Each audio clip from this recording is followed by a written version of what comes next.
Bueno, la idea es un poco hablar de los rincones en relación a los referentes que fuimos eligiendo.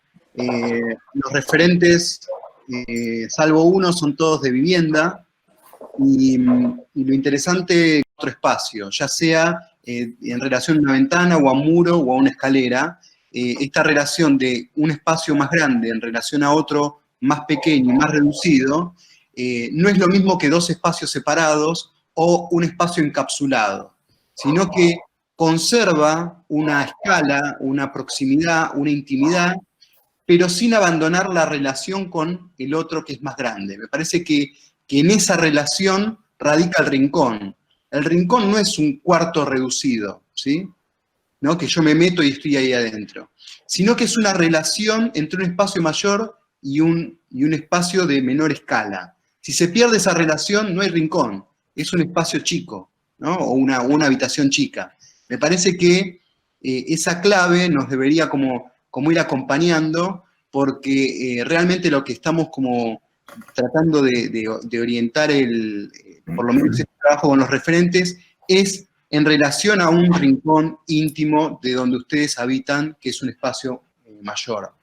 Bueno, y San Jerónimo tiene este mueble, me parece que ese mueble es interesante como mueble, tiene toda la mano, está estudiado como la proximidad con el cuerpo, hay un resguardo, y esa sensación de estar contenido por ese lugar, por ese equipamiento, en definitiva, eh, trabaja como rincón. Recién Rodi estaba hablando de San Jerónimo con un detalle que no lo habíamos visto, si querés comentarlo. Sí, no, estaba leyendo un artículo que hablaba sobre, bueno, como una contradicción respecto del cuadro que aparentemente tiene como ciertos detalles flamencos, ¿no? Y que tiene que ver con esta cosa como del detalle diminuto. Y dentro de esos detalles diminutos, algún comentario que había hecho Ale en otro momento acerca de que cuando uno aproxima las ventanas y empieza a ver el exterior, se empieza a ver hasta personas en el río o unos caballos, creo también.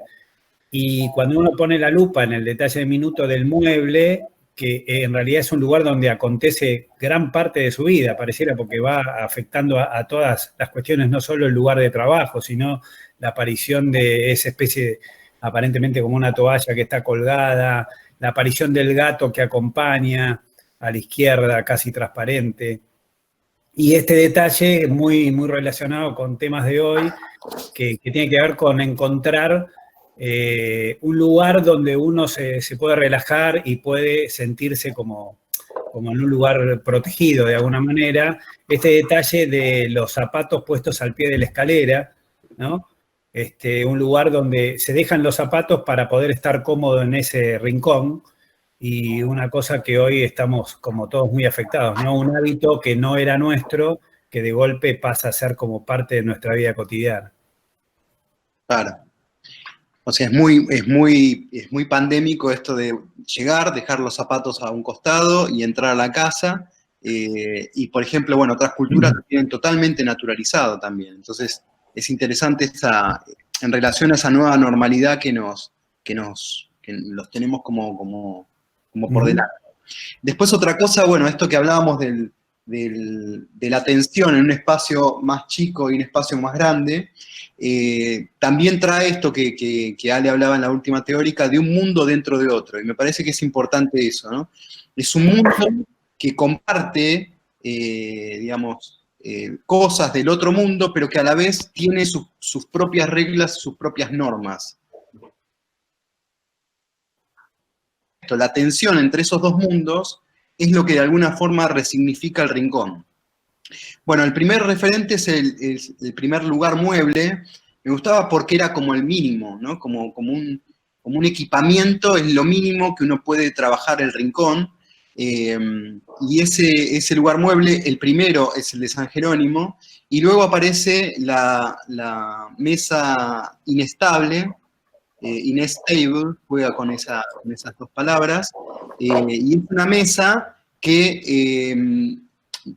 estuvimos investigando también, y pareciera que el referente es San Jerónimo. O sea, la relación entre un mueble que también recién nos comentaba Rodi, que tiene las medidas de una habitación y que Enrique todo el tiempo trataba de fotografiar en este ámbito, en este lugar muy particular del estudio de él, donde por detrás tienen esas estanterías con las diapositivas, también haciendo un contrapunto con las estanterías de San Jerónimo, con sus libros y sus cosas, o incluso, digamos, la elección de ese lugar también con las baldosas del estudio de Enrique en relación a las baldosas de la pintura, ¿no? Esas cerámicas de hormigón, y, digamos, ese juego de tramas, incluso también con la idea de esos arcos debajo de San Jerónimo, como esas piezas que sostienen, y los contrafuertes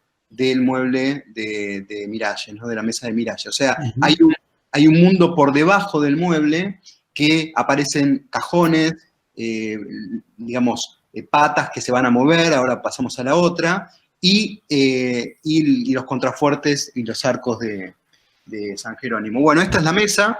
La mesa, lo interesante creo de esta mesa, más allá de sus pliegues, es que se repliega sobre sí misma para conformar rincón. O sea, es un mueble que conforma espacio, y eso me parece súper interesante a la hora de plantear sus trabajos. O sea, que pueda ser capaz de contener un mundo dentro de otro que lo abarca. Bueno, luego tenemos una más. En relación a este mueble, aparece algo intermedio, que, bueno, lo nombramos como Rincón en el Lago, lugar mueble también, pero es un barco, ¿no? Es el barco que construye Álvar Aalto para ir a Murazzalo. Es un bote, en realidad no es tan grande, y tiene esta relación con digamos, de intimidad con una persona. O sea, está muy próximo las dimensiones del barco en relación a una persona sentada, y me parece que este tipo de relaciones para poder charlar uno delante de otro, o incluso estas piezas que se abren o se escalonan para dar lugar a situaciones de encuentro o relaciones más íntimas, lo hacen como una especie de mueble habitable también. La próxima. Bueno, y estas son las imágenes del barco, que después vamos a ver, tienen mucha relación con algunos rincones que vamos a ver de ventana, sobre todo con Edimburgo, ¿no? Esta relación primero del barco, después de la madera que conforma el bote, y esta madera que se repliega y conforma mueble para ser, digamos, habitado, ¿no? Con esa intimidad que requiere ir por el lago, digamos, en un plano mucho más grande y mucho más descampado. Bueno, la próxima.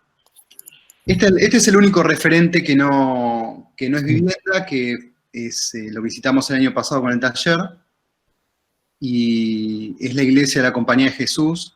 Felipe Lemer fue un ingeniero naval que construía barcos, entonces me parecía que también tenía relación con esta idea del mueble de Álvar Aalto.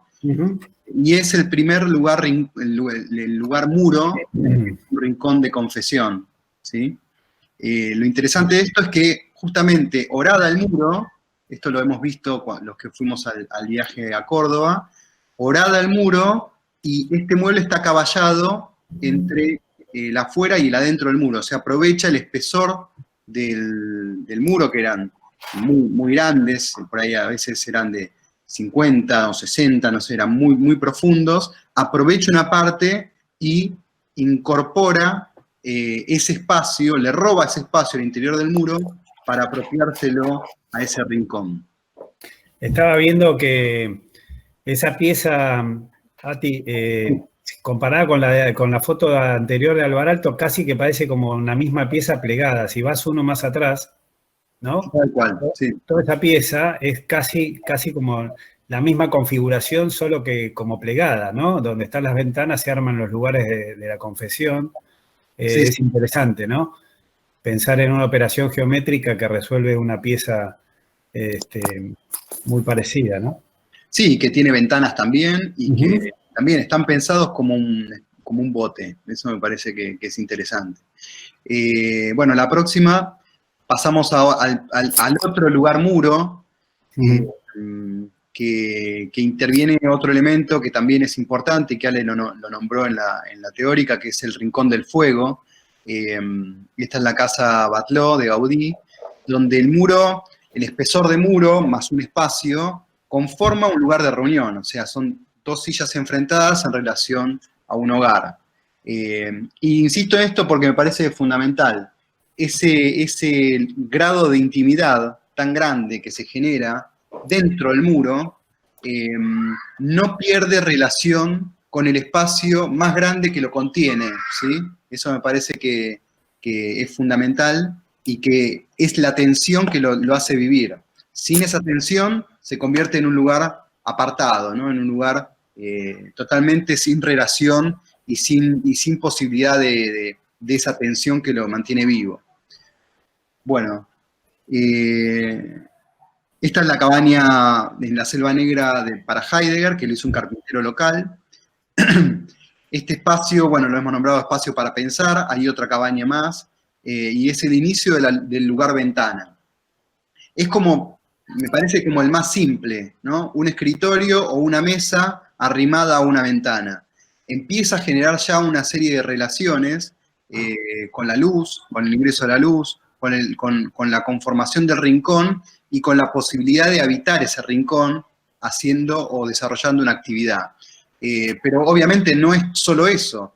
Bueno, este es el otro rincón de la cabaña, que es el rincón de reunión, donde solía invitar a sus alumnos y a debatir y a hacer largas charlas que duraban parte de la noche también.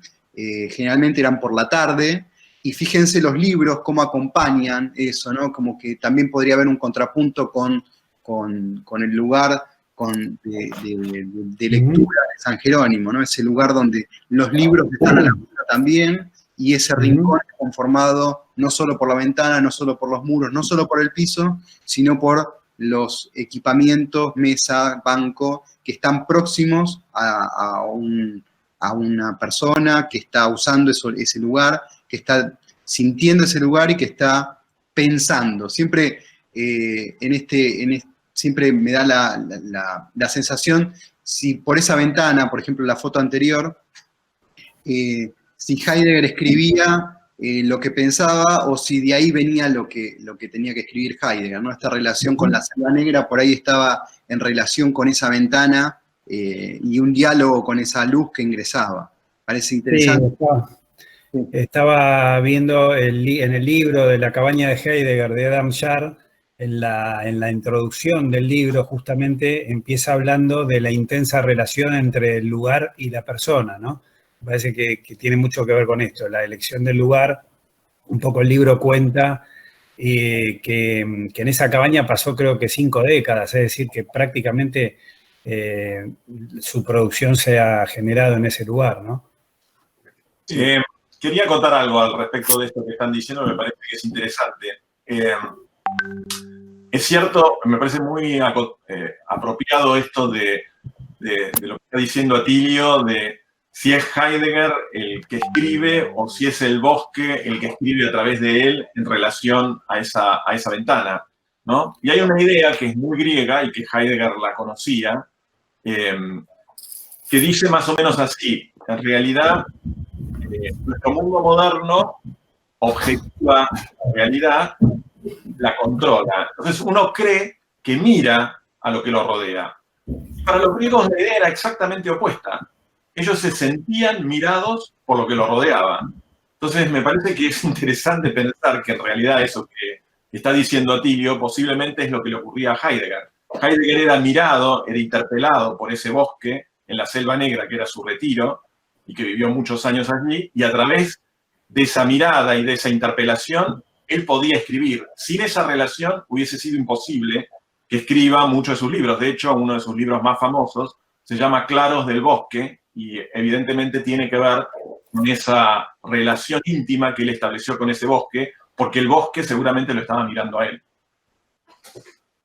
Buenísimo. Bueno, pasamos al otro.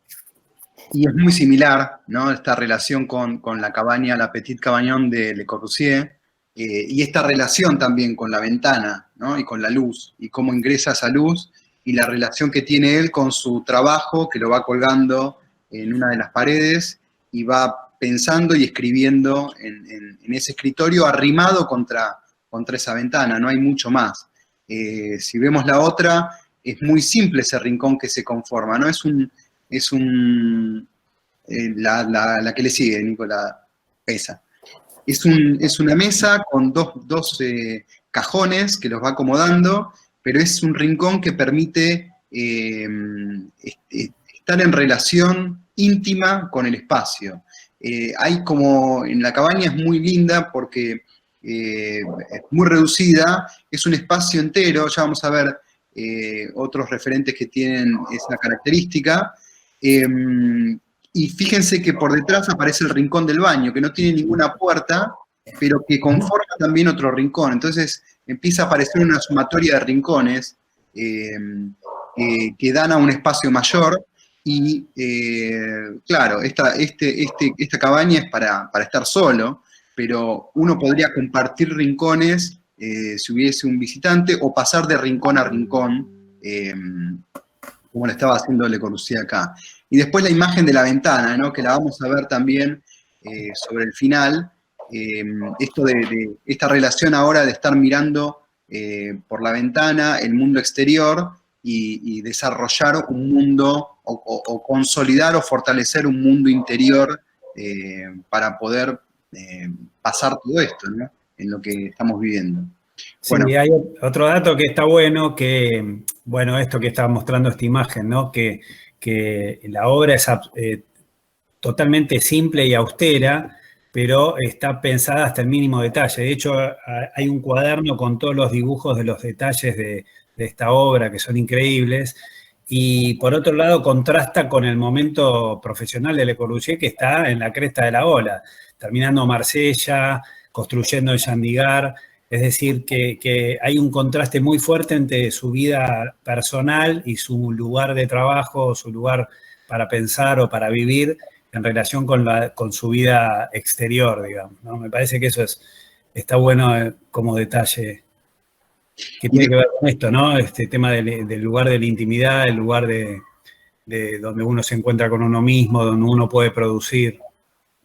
Y fíjense que, no sé, a mí me llamó siempre la atención que todo el interior es en madera, incluso uno confunde las puertitas digamos, que podrían ser de un botiquín o que está por encima de la pileta, con las puertas de las ventanas, o sea, es el mismo, la ventana es una puertita también, no hay como una distinción entre una ventana y una puerta de abajo de la cama, o sea, todo se despliega, aparece un nuevo espacio dentro de cada mueble.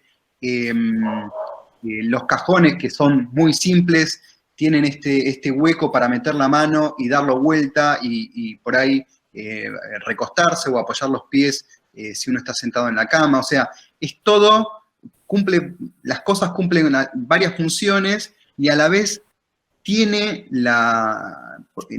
digamos, la atmósfera de estar habitando un mueble también, ¿no? Es una cabaña mueble. Bueno, la próxima. Y bueno, y acá saltamos ya a un lugar de ventana más sofisticado en el sentido de que está pensado y desarrollado este lugar. Cada mueble ya es del lugar y cada situación ya es difícil de separar entre el muro, la ventana, el banco, incluso el piso, y la tensión con este hogar que está a la izquierda. La relación ya de una ventana que no es un rincón, sino que es un lugar casi que direcciona la mirada en diferentes sectores del bosque y que permite habitar esa ventana, o sea, poder participar de lo que significa estar en ese lugar, permanecer ahí, construirlo, identificarlo, construirlo y crear ese rincón también que es un rincón de encuentro y de fuego. La próxima está la Casa Fischer, están creemos que son los Fishers, creando ahí prendiendo su fogata, y bueno, y construyendo dentro de un espacio mayor. Este espacio tiene doble altura, es uno de los cubos de la casa, como que está rotado con respecto al otro, pero que tiene la doble altura. El otro tiene 2 alturas y digamos, es mucho más compacto y más reducido y más funcional. Bueno, y acá este espacio es muy interesante de tratar de analizarlo desde separar las partes. O sea, ¿qué lo conforma esto, no? Si yo saco la chimenea, se desarticula ese rincón. Si yo, no sé, desmonto ese banco, ¿no? Vuelve a perder intensidad ese rincón hasta quedar reducido a nada. ¿Qué lo conforma? La ventana, el banco, el piso, la chimenea, los paneles, la madera, el olor del hogar. O sea, ese rincón es un cúmulo de relaciones muy complejas y a la vez muy simples entre cada uno de los elementos que conforman ese lugar. Entonces, también pensar que los rincones no son una sola cosa, sino que es un sistema a veces muy complejos y muy simples a la vez de relaciones, ¿no? Que están operando todas en ese mismo momento. Bueno. Sí, me parece que está bueno sumar una cosita más, que es el tema del espesor, ¿no? Que va a ser un tema recurrente en la arquitectura. El espesor de ese muro o de esa pared o de ese límite entre el interior y el exterior. Y en este caso en particular, esas piezas que se pliegan y hacen que la ventana se vaya hacia adentro, pone como el signo de pregunta en dónde empieza el exterior y dónde empieza el interior, ¿no? Es un tema que lo vamos a ver en varias horas. Estaba pensando en la ventana de Valiero y de Katzenstein, cómo jugar con el espacio que genera justamente como esa espesura, ¿no? Se puede agregar una cosa más también. Si podés, Nico, pasar la imagen anterior. Esa. Que es todo esto que está diciendo Atilio y Rodi. Se le agrega también que Kahn, cuando diseña esto, tiene en mente, ¿no? Ciertas relaciones que él ya había experimentado con la pintura europea, concretamente los neoplásticos, con Mondrian, ¿no? Porque es casi como una construcción. No sé si recuerdan las pinturas de Piet Mondrian, este artista de Der Stichel holandés, que juega con líneas rectas, horizontales y verticales a 90 grados, puestas en tensión, con planos de colores primarios, rojo, amarillo, azul, blanco y negro. Y también hay una referencia por eso, ¿no? Al arte y a la historia del arte cuando uno ve este simple rincón.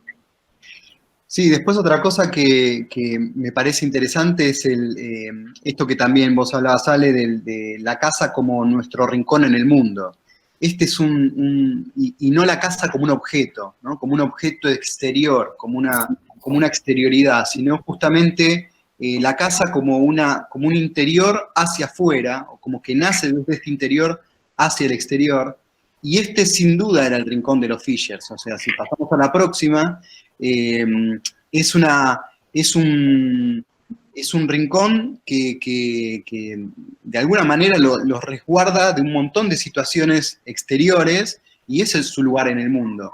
Y es interesante otra cosa que también lo dice Charles Moore en el Cuerpo, Memoria y Arquitectura, en el libro Cuerpo, Memoria y Arquitectura, que es lo áptico, ¿no? Esta situación, esta envolvente virtual que pone en relieve, o que trata de nombrar lo áptico, que no tiene que ver con el tacto solamente, sino con, yo diría, como todos los sentidos juntos y puestos en relación, o sea, sensaciones que nos va creando el olor a la leña que se está quemando, el ruido del hogar encendido, el calor de ese fuego en relación a ese espacio, la luz, la temporalidad, cómo va incidiendo a distintos horarios del día y cómo va cambiando ese rincón.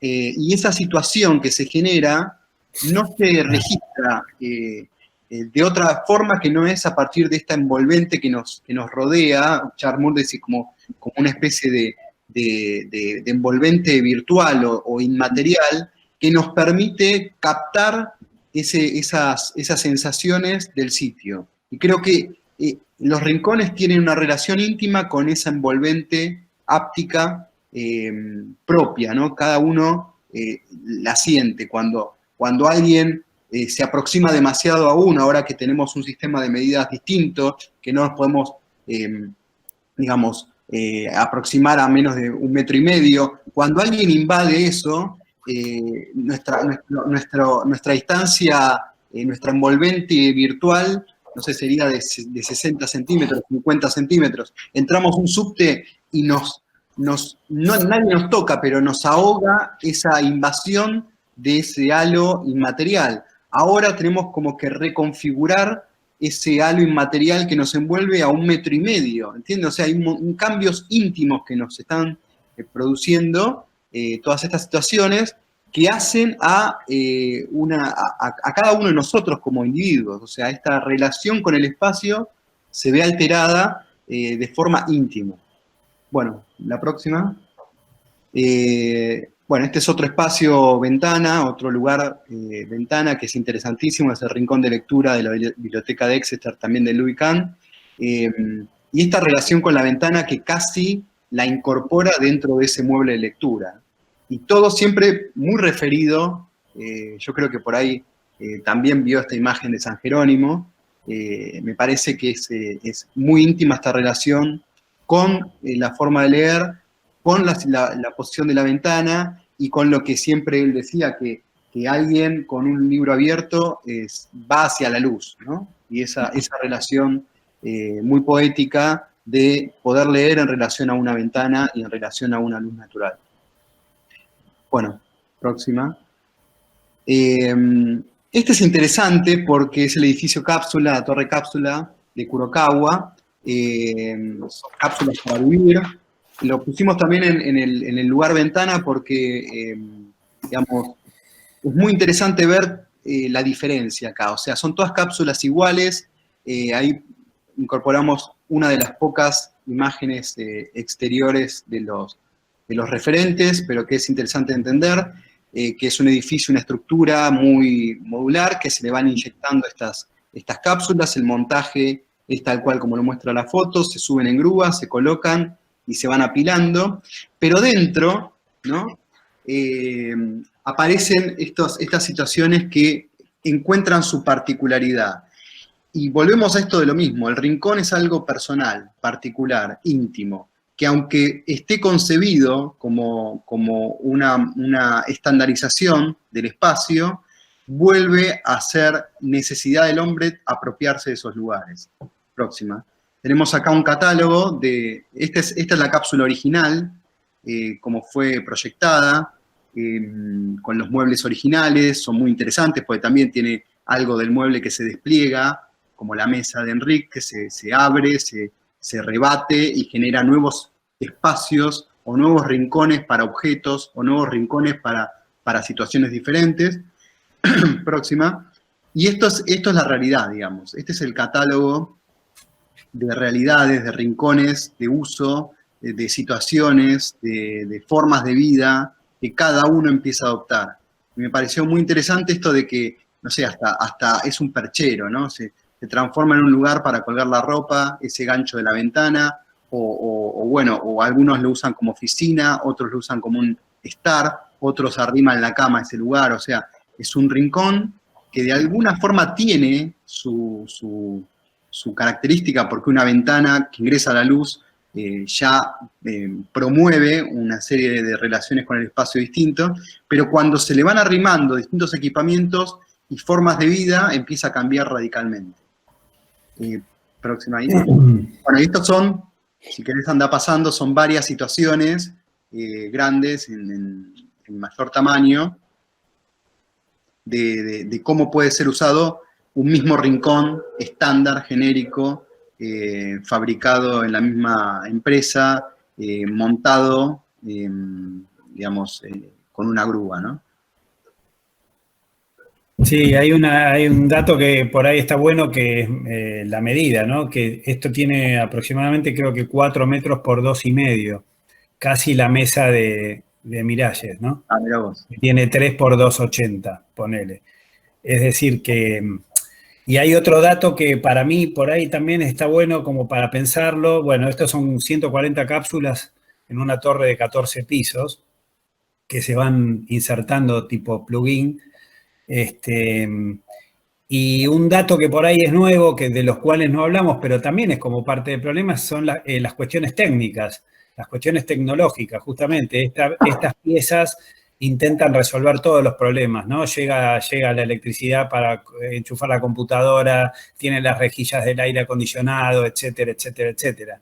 Y una de las cosas llamativas de esta obra, que en realidad estaba pensada como para ser transformada constantemente, es que luego lo que le sucede es que al final terminó durando más de lo que tenían previsto y empezó a tener fallas de mantenimiento, es decir, de los sistemas de drenaje, de todo lo que tenga que ver con las instalaciones generales del conjunto, ¿no?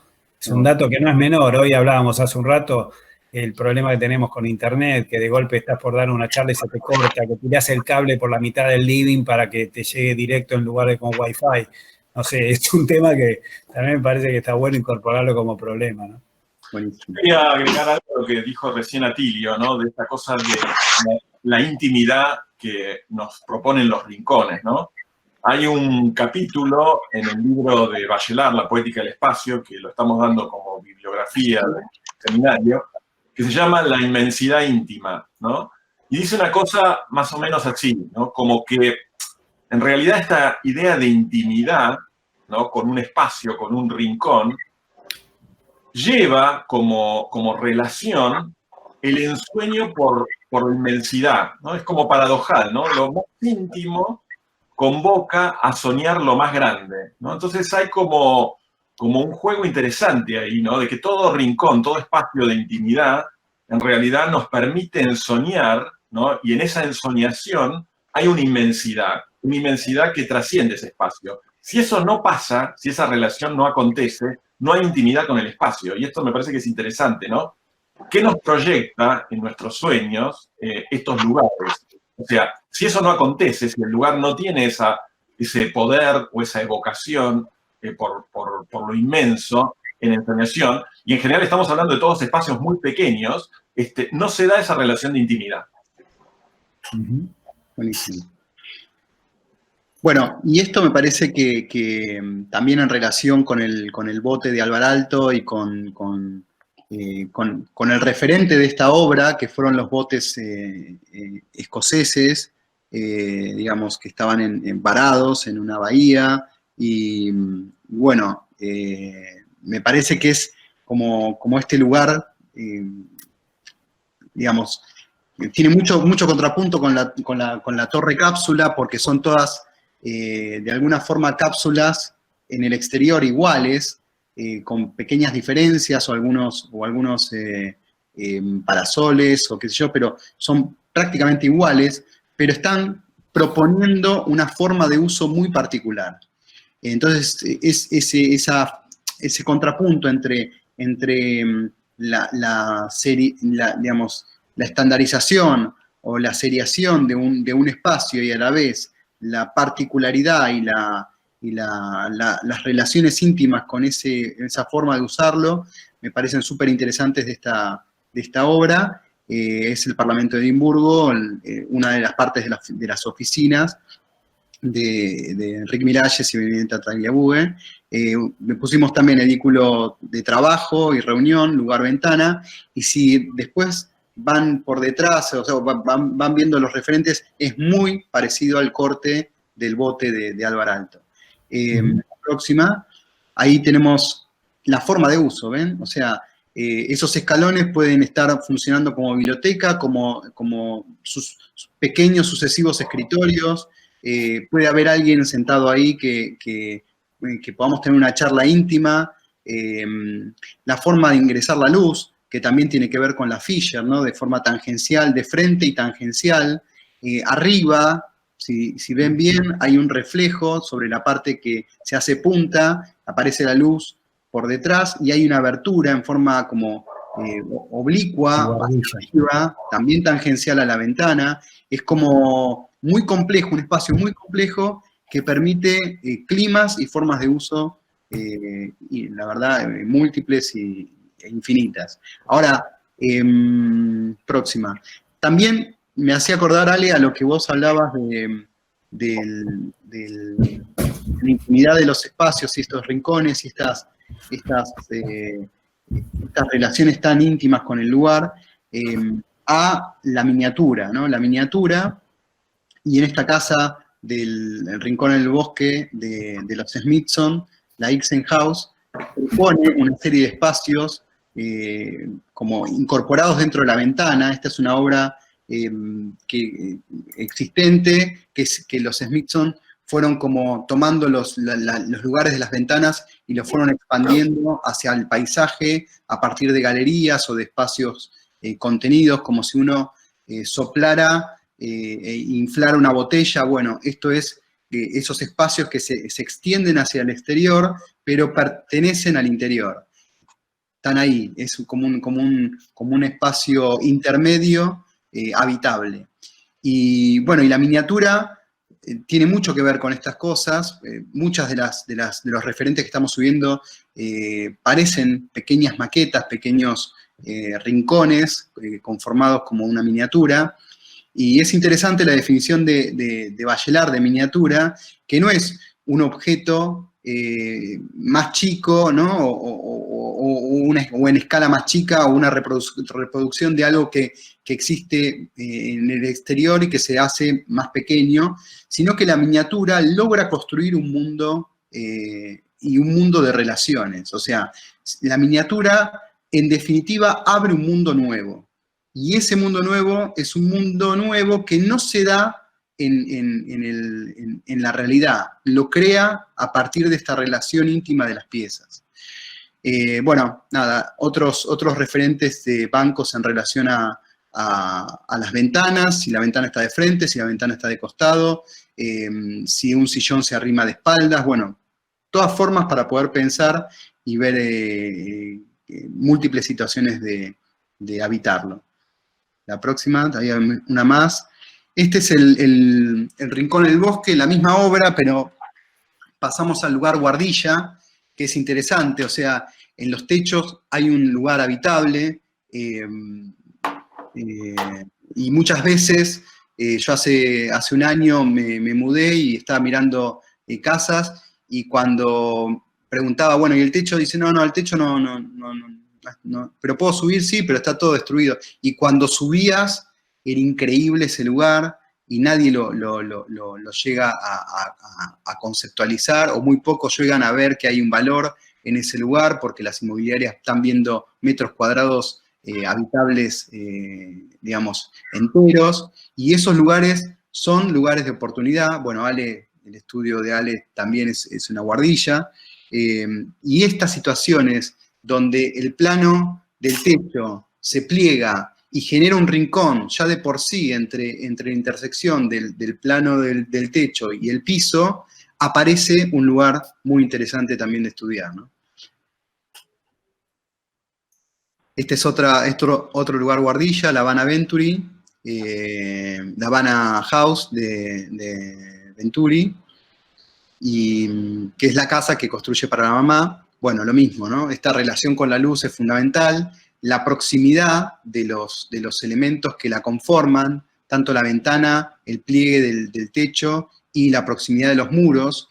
La foto de abajo, la más chiquita, es interesante también porque es un espacio central y a los lados se arman otros dos nuevos rincones de uso donde ponen mueble y hay una silla. O sea, son relaciones que aparentemente son muy simples, pero que generan complejos rincones interconectados.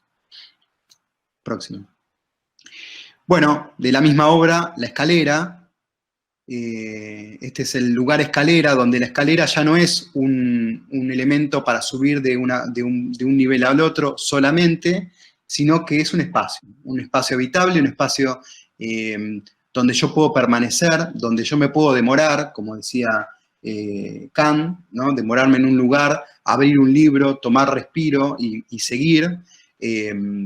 Próxima. Y este lugar tiene relación con el espacio del living, obviamente con la chimenea, y a la vez en las fotos con situaciones parciales de la escalera que se va reduciendo en escala, se aproximan los muros, genera un rincón, genera oportunidades de pensar esa escalera ya no como una escalera, porque en definitiva llega a una ventana, sino como un lugar para estar ahí y leer, ¿sí? O sea, como una biblioteca, que la escalera nace escalera, se transforma en banco, se transforma digamos, en distintas paradas del nivel y termina siendo una especie de mueble habitable, de biblioteca habitable.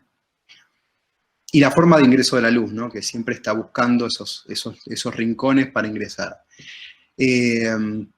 Bueno, esta es una residencia en California de Charles Moore. También subir, leer, el espacio, el lugar escalera, y es literalmente una biblioteca con una escalera adosada, y ese arco permite contener ese espacio, que es muy interesante cómo lo crea. O sea, si uno hubiese puesto la biblioteca en la pared entera, y en relación franca con el espacio del living, no sería en absoluto lo mismo a esto, que es una especie de lugar para poder llegar a tomar los últimos libros de arriba, y a la vez para demorarse a leerlos o a hojearlos, o incluso a estar leyendo en relación con el espacio del living. Si hay alguien en reunión, uno podría estar recluido ahí hojeando un volumen o leyendo algo. Este es una especie de biblioteca mueble muy complejo que después yo creo también, próxima, Enric retoma esa situación, ¿no? Con la casa en la clota de él y la escalera en relación a ese mueble, a esa biblioteca que permite llegar a esos últimos tomos, permite llegar a la luz, ¿no? También, y que la claraboya se transforme en un elemento que tensiona la escala del espacio, lo pone en relación con la oscuridad de abajo y permite, incluso si ustedes ven, hay un pliegue de chapa sobre la escalera que se podría apoyar un libro ahí y hojear, ¿no? Como es increíble esta relación con el mueble biblioteca. Él es una especie de entrepiso, pero que se confunde con un mueble y con la escalera misma de madera. Este es Olivetti, de Scarpa, en Venecia. Y bueno, esta escalera es muy conocida, es un showroom para la empresa Olivetti de máquinas de escribir. Y bueno, esta escalera de alguna forma replica ese movimiento del carrete, ¿se dice, Ale? Sí. Al escribir, de estar escribiendo y pasarlo y moverlo, bueno, replican esos peldaños en diferentes, digamos, de diferentes largos, y permite pensar estos lugares para permanecer, ¿no? Subir como piezas y permanecer en lugares y habitarlos, tanto en los descansos como en los sucesivos peldaños que van subiendo. Próxima.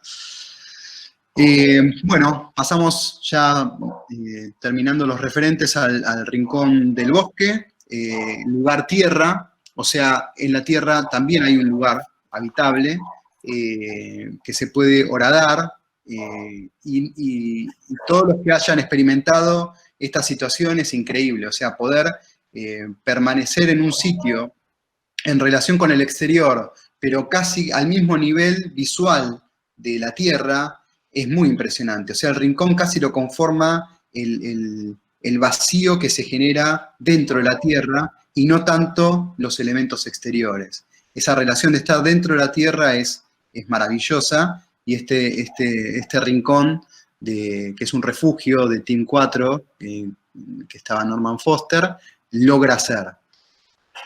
Próxima hay otras dos más. Bueno, ahí está el rincón, ¿no? Como esa proximidad entre dos, tres personas charlando, estando en relación. Este corte vuelve a replicar, para mí, el corte de Alvaralto, del barco del bote de Murazzalo, y Edimburgo también vuelve a replicar esto, o sea, esta relación de múltiples formas de poder habitar ese rincón, y esto de medio nivel para poder tener la relación visual más tangencial con el terreno. Próxima. ¿Bien? Realmente crea un lugar en el bosque, ¿no? El bosque lo resignifica radicalmente. Bueno, y la última que agregamos, es es la Casa del Futuro de los Smithson, pero como lugar, o sea, un contenedor que contiene rincones, y eso también es interesante. Esta casa está pensada es un módulo para un conjunto de viviendas que se podía extender en el territorio, digamos, multiplicando estos módulos habitables. Estos módulos en principio eran cajas cerradas, esos huecos que se ven ahí son porque esto fue una exposición y estas ventanas eran para poder mirar esos espacios que si no, no tenía forma de mirarlos, pero la idea es que vos incluso puedas ingresar hasta desde arriba y estaban totalmente cerradas y solo conformaba un patio en el centro y una sucesión de rincones que se entrelazan entre sí y que van generando como la circulación en forma de anillo alrededor de ese patio, ¿no? Pero es muy interesante estos alvéolos, ¿no? Estas rugosidades perimetrales que conforman esta serie de rincones.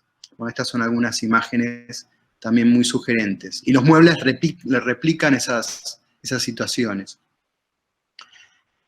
Bueno, próxima. Y el último lugar es Sea Ranch de Moore, también, como un rincón en un contenedor. Esa es la idea de este gran granero que maneja Moore en muchas de sus obras, de este lugar grande, en escala, amplio, donde dentro de ese contenedor funcionan nuevos espacios más resguardados, pero siempre en relación con el otro, ¿no? Un lugar dentro de otro.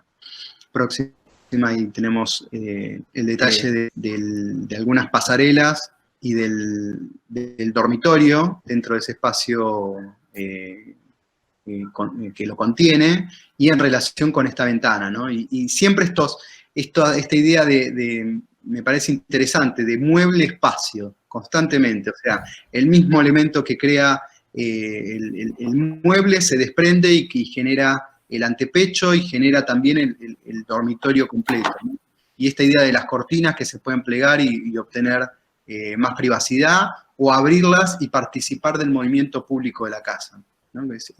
Permite esa relación tan directa y tan inédita de los espacios. Bueno, bien. Y esto es un poco, para cerrar, lo que nos trajo la pandemia. Bueno, nos trajo esto, ¿no? Empezar a pensar los espacios y empezar a verlos desde otro lugar, empezar a usarlos de otra forma, ver que un balcón puede ser un escenario donde compartir con otros música, anda pasando algunas y vamos viendo, donde ser mirado, donde conocer a su vecino a partir del balcón y no ya del ascensor o del palier o de la entrada de la casa.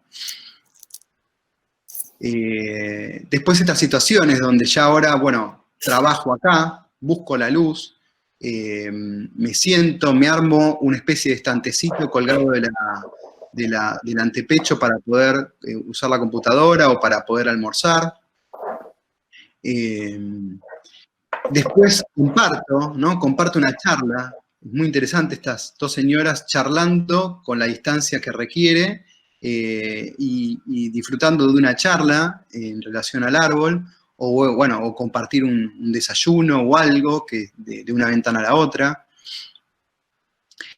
Y estas que me parecieron maravillosas, ¿no? De cómo esto no tiene un nombre, o sea, esto no es una mesa, no es un comedor, no es un balcón, esto es otra cosa y funciona, ¿no? Y sucede con un mantel, sucede con una charla, y no estás infringiendo ni la cuarentena, ni la distancia mínima, está sucediendo, y me parece que es algo que abre una nueva posibilidad arquitectónica también de pensar estos lugares exteriores, como decía Ale, con un nuevo código, de edificación que permite la construcción de edificios sin balcones, ¿no?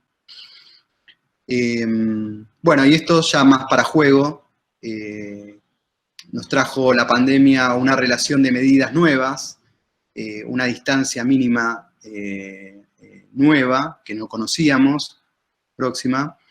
Nos trajo elementos que estaban dando vueltas en otros ámbitos, pero que ahora pertenecen a nuestro uso cotidiano, próxima.